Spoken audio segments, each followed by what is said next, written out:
Time for our billionaire beat. Today, we're focusing on a potential 97.5% tax rate for America's wealthiest. Two U of C professors, University of California that is, crunched the numbers and found that Bernie Sanders' presidency would mean that billionaires would be slapped with sky-high taxes. For more, we welcome Bloomberg corporate tax reporter Laura Davison in Washington. Laura, how could Bernie Sanders manage to get the tax rate up to 97.5% for billionaires? Yeah, so this is really the top 400 wealthiest Americans, so the richest of the rich billionaires. But basically what he does is he's taxing more than just income. He's taxing wealth. And so for wealth above $10 billion, he's saying annually he's going to take 8% of that. So that's how you get that really high number. He's really looking with this plan to lessen inequality. And this is what Elizabeth Warren has proposed, but even greater, even bigger. Wait, Laura, so that means that Elizabeth Warren, who currently is the front runner of the Democratic Party, is proposing something very similar to what Bernie Sanders is doing? What Bernie is doing, but a little bit more moderate. Now, Joe Biden would probably not say that this is a moderate plan, but she was the first one to come out in this field with a wealth tax. You know, it kicks in 2% on assets above 50 million, 3% once you get above 1 billion there. Bernie's kicks in at a lower rate and has much higher rates. So he basically took her plan, modified it, and made it even bigger. So, Laura, can you just give us a sense of how the wealthiest individuals in America have fared under President Trump?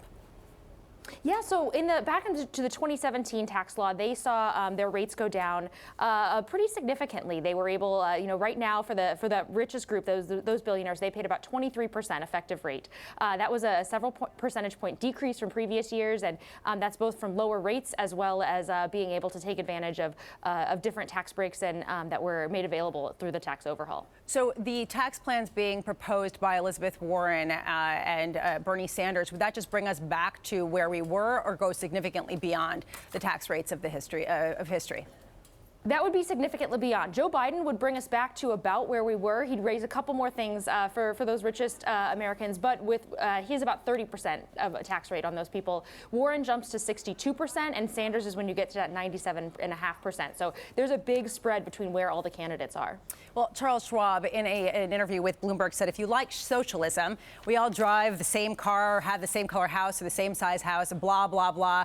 We're all the same fundamentally. He was talking about this wealth tax and how it essentially just killed creativity. Are you hearing more of that from other people? You know, there's a lot of disagreement between economists and people who, critics say, look, this is good. This just sort of, makes sure that that the wealthy pay their fair share. We're hearing that from Abigail Disney, from Warren Buffett. But there are people who, like Charles Schwab, who are very much opposed to this. The thing here, though, is this is very far away from becoming a reality. There are, huge political questions about if this could even pass, and then constitutional questions as well. It could get killed in the courts.